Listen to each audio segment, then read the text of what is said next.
I lived at a subsistence poverty level for 10 years coming out of acting school before I did my first TV or film. So I always had all these other shitty jobs, driving a moving van, waiting tables, being a cater waiter, etc.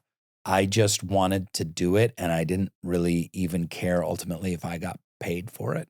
It was a dumb investment, and it was a brilliant investment at the same time. And I do think that for artists, it's so difficult to make a career. Like, the best case scenario is that you do it because you just love it and you'll die without it. And then hopefully doors open because of that.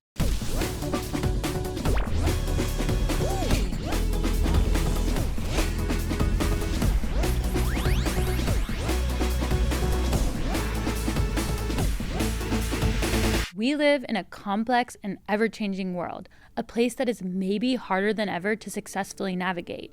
The answer is surely to be brave, but it's also to seek and be open to guidance. Mentors are the one consistent through line in the lives of all accomplished people, myself included. So welcome to Mentor Buffet, a feast for those like me curious about who helped the most successful among us succeed. So, Rainn Wilson was a huge nerd in high school. I played the bassoon, played the xylophone while wearing a kilt in marching band. It doesn't get more nerdy than that. It really doesn't. And he eventually tried acting, and it was fireworks. He had a knack for it, and girls started giving him attention for it. All of these very attractive young girls were like, oh my gosh, you're so funny. You're from Seattle? Welcome. Why don't you sit at our lunch table? So at that point, I was like, fuck the bassoon. Fuck Model United Nations and the chess team. I'm going to be a drama nerd. After he graduated high school, he started auditioning for professional plays in Seattle, and he got some roles, but he realized he was really bad. Rainn knew he needed training if he was going to be serious about this. So you get into Tisch. Yep. You land in New York. Yep. You're there. It smells like New York, but it is amazing. I had dreamed of this my whole life, moving to New York City and becoming an artist and like pursuing acting and going into a full-time acting school. More than teachers, it was the mentors he met there that would truly alter the trajectory of his life. I've learned a lot from Rainn, and I know you will too. Here's me and the actor Rainn Wilson. We would always do imitations of Zelda because she'd have these giant pieces of jewelry. So we would always do an imitation of Zelda. Can I touch this? Yeah, of course. And we'd be like as if this was a ring. We'd be like, yeah. Hello, how are you, darling? Like that was kind of our imitation of Zelda, but it was from this gangly, pimply, self-conscious, insecure kid who had a couple of successes in high school theater and some college theater at that point.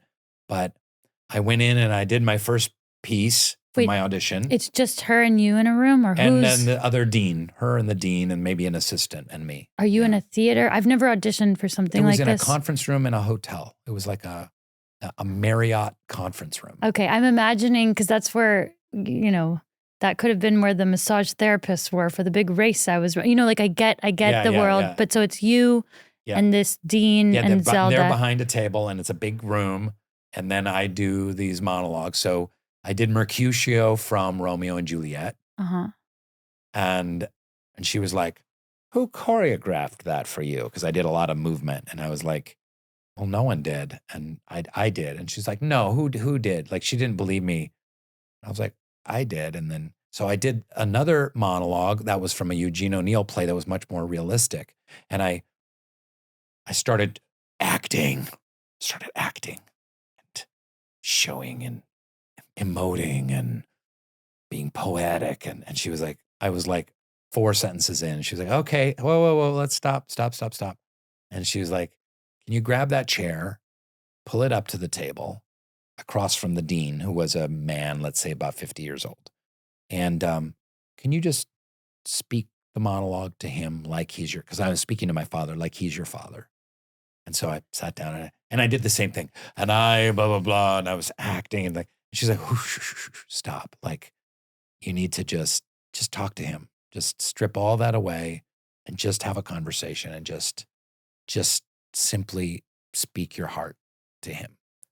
And so I did, and I started to cry, and I was like, I was really good. Wow. All of a sudden it was like legit. It was like maybe the first real like acting moment I'd ever had in my life. And she was like, we'll be in touch. And I could tell like I was in at that point. So That's such a beautiful moment because it's like she told you essentially like make the private public instead of trying to make the public something intimate, right? Take everything actory, schmactory out of it, all performative elements, and just like we're speaking right now, just speak to another human being. You trusted Zelda. You trusted her in that moment. I mean, it can be quite vulnerable for somebody to try to take something you've prepared and shift it in a circumstance where you're trying to get something. Yeah. I remember, I mean, this was a long time ago, but it was really scary, but I trusted her. I had read a little bit about her and knew her important role in the theater, and she proved to be a very important mentor and friend to me later. The other thing I wanted to say about Zelda is, and here's how she really made the greatest impact to me. She completely, utterly changed my definition of what an actor was. She always spoke about actors as being like shaman. The idea of this combination, spiritual holy man and artistic storyteller in one was a shaman. And she always talked about actors as being a shaman. So I always thought of actors as like, well, you hire me or you cast me and you tell me what role I'm playing and there's lines on a page and it's my job to kind of like bring those lines to life. Mm-hmm. And if I'm good enough at it, maybe you'll pay me a little bit. Either at a community theater, you'll pay me $100, or professional theater, you'll pay me $1,000, or Broadway, you'll pay me this, or on film or TV, you'll pay me this. But that's what I thought of, just an actor as an interpreter of lines. But she really shifted it to say, actors can make a difference. They can tell the stories that change the world. They can affect people's hearts. They're the myth makers, the seers, the visionaries, the comedians, the entertainers, the jesters, all in one. And to think of yourself as an actor in this much broader context than just like, oh, I hope you cast me and I get to read a couple lines. And she would always stress this idea of theater artists of being like that. There's like a holy mission kind of aspect to how she talked about theater. And that really impacted me and has impacted my entire career. That's beautiful. And what would it mean for you to sit with Zelda and tell her that you get it and you're doing it? I would weep if I got to see Zelda. I hope you're not going to do a therapeutic exercise. We're like, don't have here's that. an empty chair. No, I don't have I want you to pretend Zelda's sitting in it. No, just... I would weep with gratitude. I mean, I think that she didn't have to be teaching college kids. Mm-hmm. She didn't need that paycheck. You know, she had... What do you mean? She created and ran a very successful theater for 20 or 30 years, and she had plenty of money. And she left that position to go to New York and to train theater artists. Why do you think she did it? Because she loves the theater and she wanted to ensure that there were subsequent generations of people that also loved the theater and were going to be working for the theater. Yeah. So, you know, she didn't need to go to New York and get her $70,000 a year teacher's salary from NYU to go, it was probably more than that, but to go, you know, run a theater. She could have, at that time, she was 65 or 70 or something like that. I mean, she could have just retired to Florida or something and been like, great, I've done an amazing job. I started a theater. I gave thousands of people jobs. I made a lot of great plays and a lot of amazing connections. And now I'm going to go play shuffleboard. And she didn't. Well, I think you've hit on such an important thing, which is that when we have like the reason why these mentors, coaches, whoever resonate with us, and I'm thinking about my own Olympic coach, is because they don't need us. Yeah. Like she didn't need you to be that role in her play. She was opening a door for you to see yourself through, right? And you did, clearly. That's the power and miracle of education too, and people that give themselves to education. Is that they open the doors for us. Yeah. And they in the best cases, they don't have their ego wrapped up in your success, right? And all of this predated your first movie, Galaxy Quest, in 1999, which happened, what, 14 years later after so graduating? I graduated in 89 from NYU. So it wasn't for 10 years that I didn't get my first movie role for 10 years out of school. I did nothing but theater for 10 years. So I lived at a subsistence poverty level for 10 years coming out of acting school before I did my first TV or film. Rainn, that sounds like the opposite of like what most of us now think is like sustainable or smart in terms of chasing our dreams. Yeah. Like, what about your time at NYU or the time before it gave you the ability to take 10 years to get that role and be okay? There's a couple aspects to that. Number one, I just loved acting and I loved theater so much. I also loved TV and film, but I just wanted to do it. And I didn't really even care ultimately if I got paid for it or not. Like it was something I loved so much. I had to devote my life to it. It was a dumb investment and it was a brilliant investment at the same time. So I do think that for artists, it's so difficult to make a career. Like the best case scenario is that you do it because you just love it and you'll die without it. And then hopefully doors open because of that.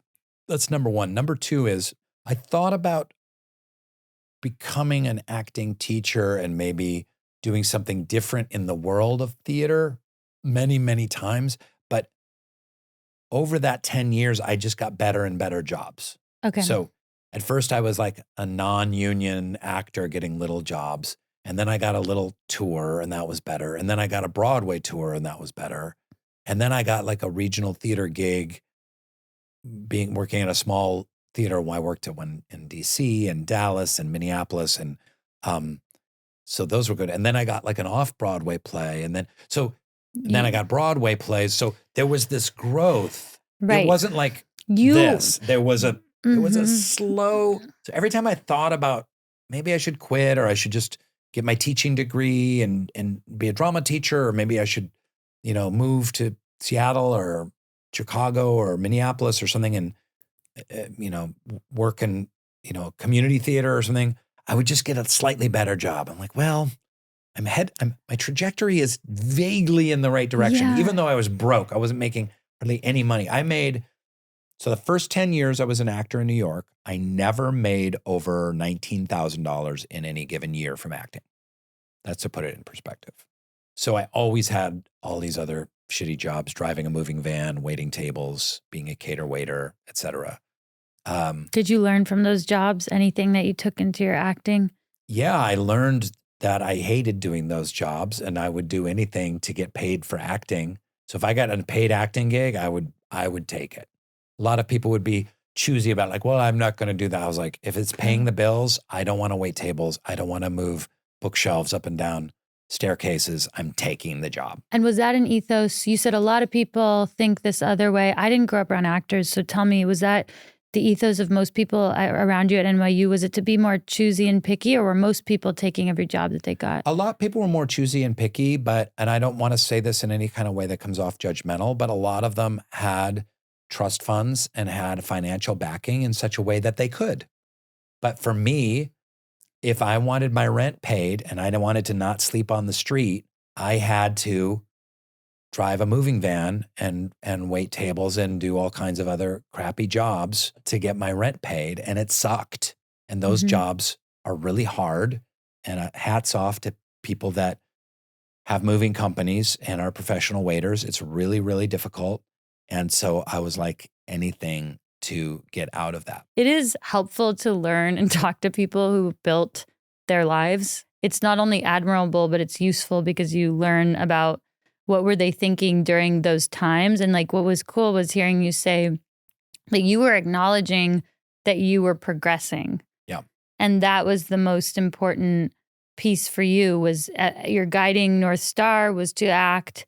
Your kind of the reason why you were continuing to push on the gas was because you were progressing and you were still surviving and you were still in the game, right? And I was getting a little better. I just recognized in myself, not only was I getting increasingly better work, I was becoming more accomplished as an actor. If I looked back, from where I was in 1997, I was a better actor in 1997 than I was in 1992. So it's like, okay, I'll take that. I want to talk about these other mentors a little bit. So Paul Walker was a theater games teacher.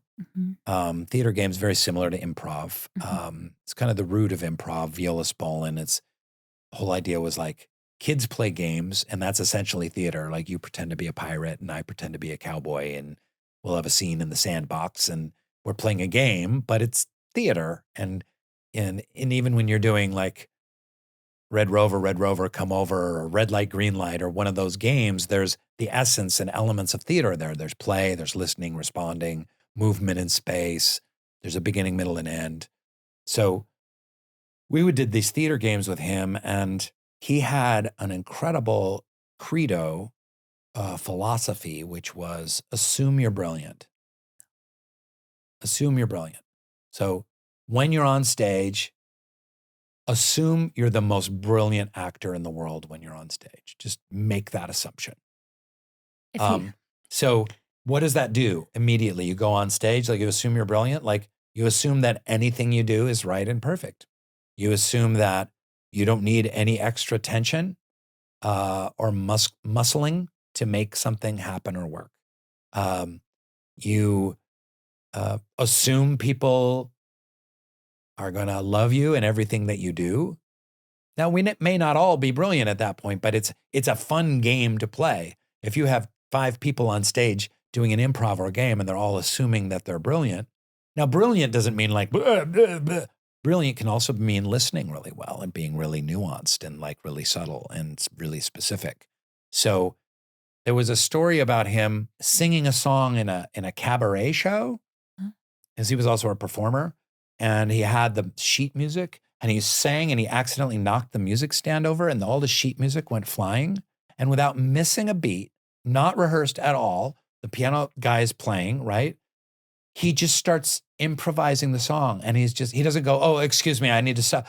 And he's frantically picking up the pages from the floor. He's assuming he's brilliant. Right. And just singing and just making it up. He kind of knew the song, but he didn't have 100% memorized it.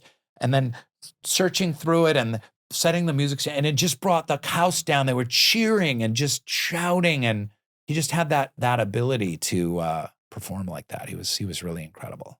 Yeah.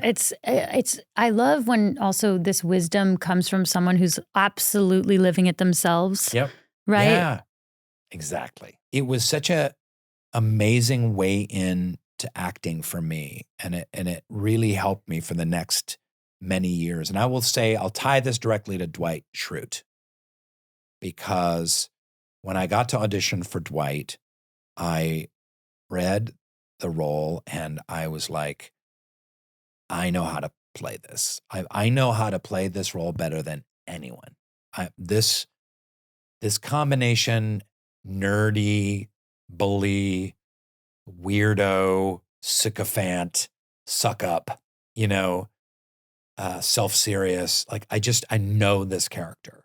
And when you do an audition like that, then that's what you're doing. You're assuming you're brilliant. So I was able to kind of go in as Dwight and say, fact, I can and do drink my own urine, and just say the line just exactly as I knew, like Dwight would say it, without any apology whatsoever, and just be the character kind of. And so that way in to acting was really revelatory. And I also think that's an interesting way to live one's life, is to assume you're brilliant, to be making choices, to believe in yourself on a whole other level. It's changing my life as we speak, because it's amazing. Because you can think about like, anything. You could be pitching something and know there's like a million other people in the room, and you just go in there with the resolve and it's suspending disbelief, right? And it's something that you have to do if you're an athlete as well, when there's people around you, right? Like you kind of have to, it doesn't serve Doesn't you. an athlete have to assume they're brilliant? Of course. You have to kind of like, if you're going to a race or you're going to play a tennis match or play a basketball game, you have to assume like, I'm brilliant. I'm going to kick ass. I'm going to win this thing. But it's not an arrogance. It's kind of like, I'm going to do X, Y, and Z that I have trained for. And in the doing, I am going to come out on top and maximize my best possible skills. Isn't there an element of that? And I would guess, I don't know that world. 100%. That's why athletes have alter egos, right? So if they can't access it in themselves, they just step into somebody else that they've created. And I realize as an actor, you probably don't want to have an alter ego because then you're balancing three people. There's you, the person you're playing, and then the alter ego. And so for an athlete, sometimes stepping into an alter ego can help with that. And for people, that's where superstitions come in, right? You put on those socks. I wore the same socks for all of my races. I never washed them. And they're these little disgusting little socks. But they did really help me, right?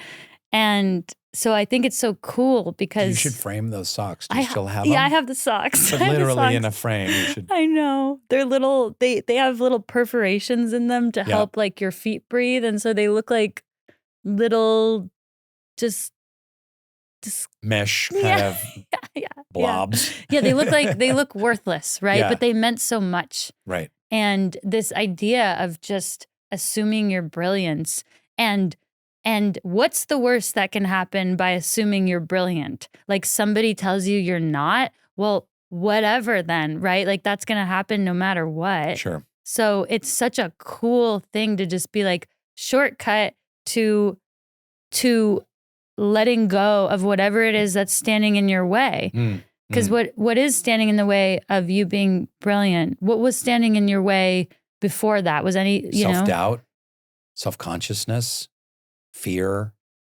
need approval seeking.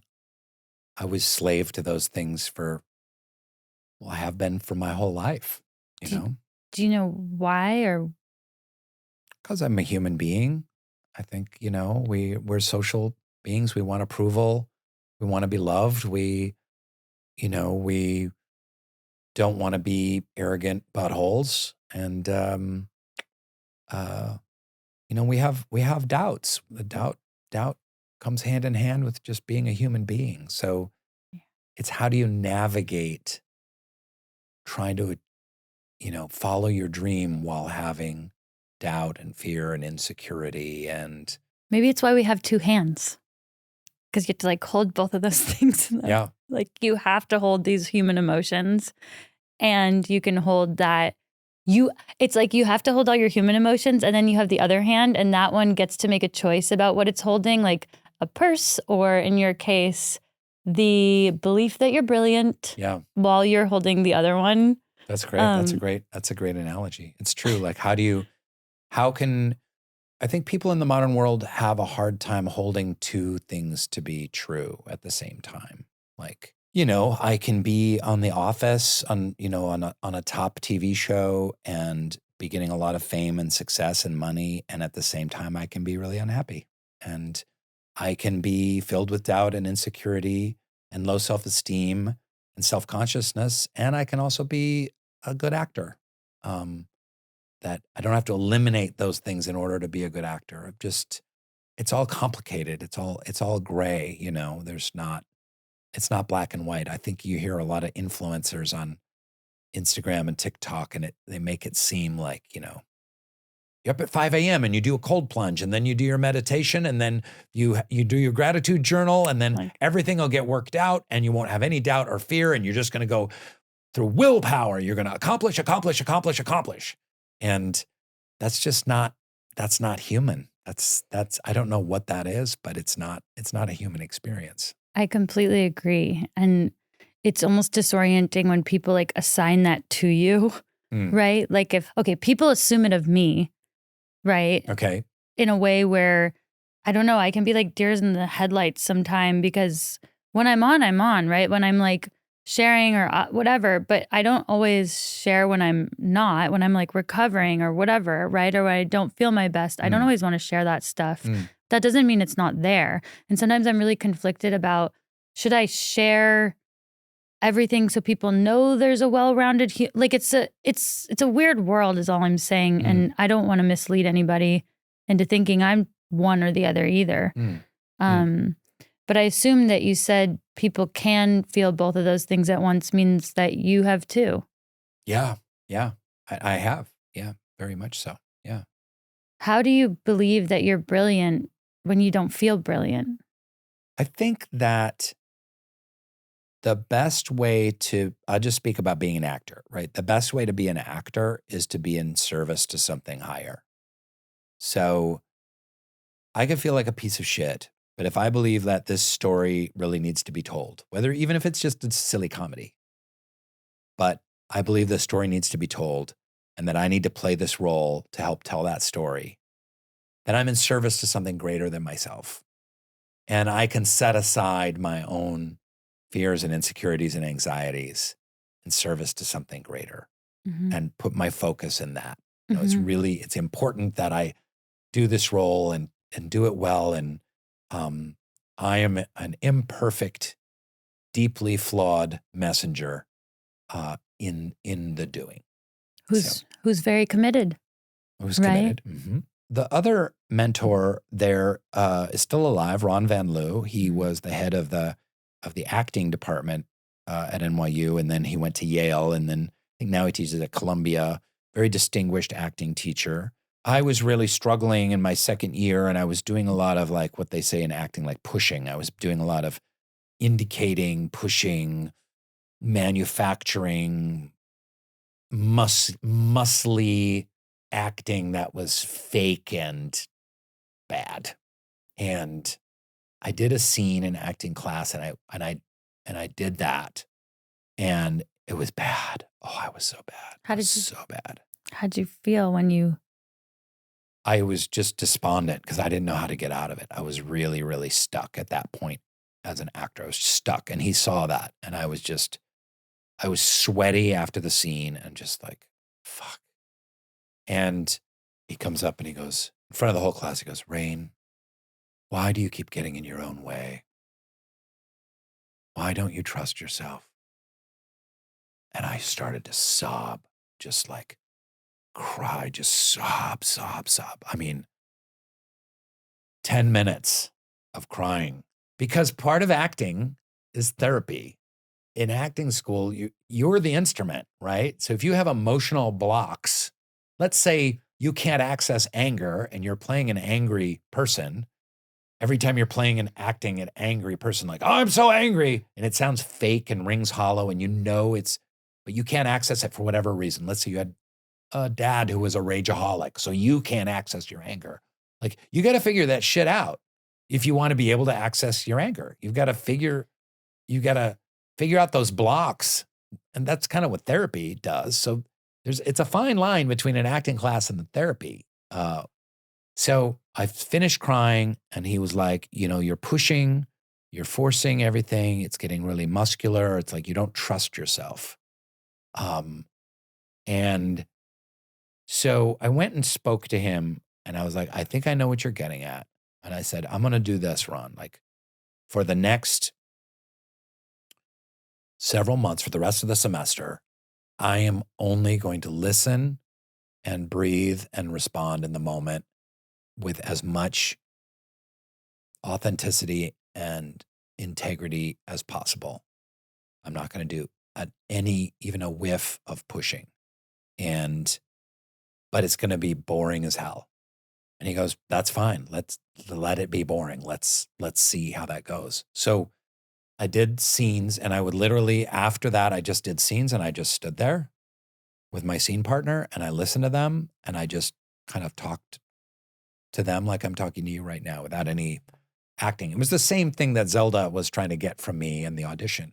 I did 4 or 5 scenes that way. And this is the benefit of being in a 3-year acting program is you get to fail, you get to hit a wall, you get to suck, you get to retool things, and you get to have a laboratory in which you're just bad for an extended time to try and figure shit out. And I learned how to act. I literally learned how to act from that, from him allowing me to do that through that emotional breakthrough, and then just being completely present and completely responding in the moment with absolute organic reactions without any tension or forcing any moment whatsoever. And I'm so grateful to him because I wouldn't be an actor if I hadn't learned that lesson in that context. He held space for you Mm. to hold space for yourself. Mm. It's wild because if you're not in school, where else can you do that? Where else can you have an extended period of failure without the repercussions of survival? There's a popular movement online. It's kind of the Joe Rogan crowd, which is a little bit like, you don't need college. Elon Musk says this all the time. You can learn everything on YouTube. You don't need college. It's like, you can learn a shit ton on YouTube. That's right. And you don't need college. I'm not saying college is for everyone, but there's nothing like having a period of time where you're reading alongside people, you're in a class with people with different viewpoints, you're debating ideas, you're trying things and failing, you're taking a pottery class and sucking at it, or you're taking a math class and getting a D and you're studying whatever it is, music, poetry, dance, whatever it is, and trying and failing and sometimes succeeding and being in kind of like a safe space, a safe laboratory. Unfortunately, nowadays that's several $100,000 investment, but I was lucky to get a scholarship and be able to experience that for 3 years. That's so beautiful. And it's so contradictory to what you think about when you think about NYU, Tish. Like one of my best friends went there, and I'm sure that's what it is, but you just think about it as this like elite, intense, specialized place, right? Which it was, but inside, behind the curtains, you're all failing over and over again and allowing yourself to learn in your own time, right? And that's like that is a real gift, and it's like, I wish it for everyone for whatever they're doing. And I wonder, like if you're an adult and you want to pursue something and you're not great at it, is it just like start by making it a hobby? Because surely this can be done outside of school, right? Like, it's brilliant and beautiful that you had it in school, but people can have it. They just need space and They need collaborators, and you need a group, and you need support. Yeah, you need support. Yeah, and it needs to be not bound by any financial issues, because if you're putting on a show, like, let's just speak about the theater, then people are paying money to go see a play. You've got to be good. You can't just, you've got to try and be as good as you possibly can. Although I've had plenty of failures on the stage as well, and plenty of failures in front of the camera as well. There's been a lot of roles I'm not very good in, Is there anything we thought you were succeeding in, but you thought you were failing in? I look back on the movie The Rocker. That was my one shot. I mean, I've done other movies where I've played the lead, like Super, James Gunn's Super. I'm proud of that work, but the Rocker, I think I was not as good or as funny as I needed to be for that movie. I still think it's a good movie, and people enjoy it and tell me all the time that they liked it. It was a big bomb. It was a box office bomb. It was really, really hard on me. I was just in my like 4th or 5th year in the office, and this was like me starring in a movie, like my name above the title, type of thing. And but when I look back on it, it's like, oh, I could have been better and funnier in that role. But yeah, I mean, it's funny. I was the other day telling someone, like, I played the part of Kirkan, the demon alchemist, in Charmed season 3, the original Charmed, and I was terrible.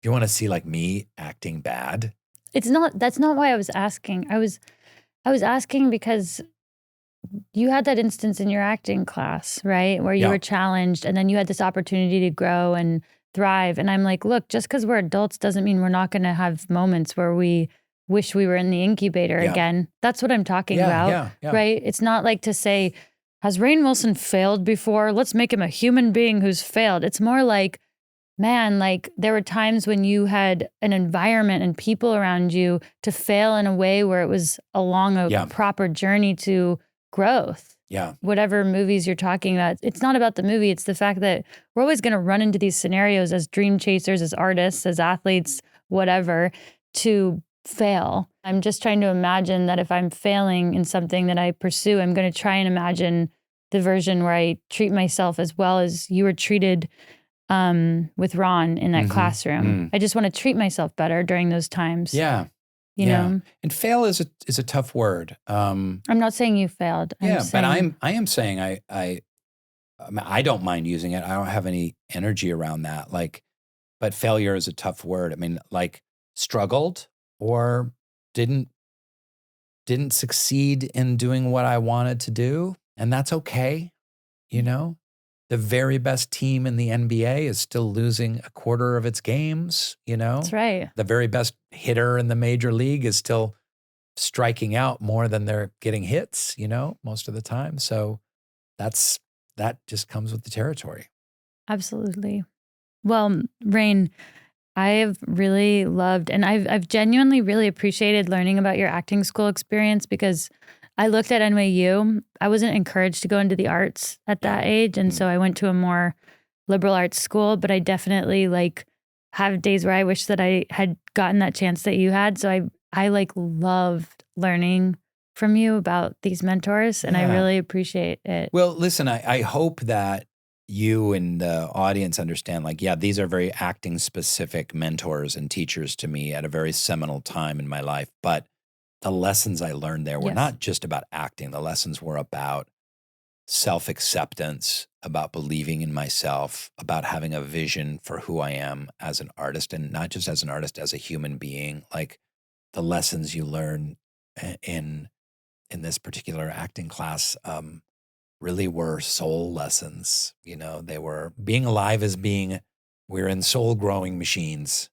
And this was soul growing stuff. And I was so blessed to have there were many more than them that were incredible teachers and mentors to me that helped me along the path.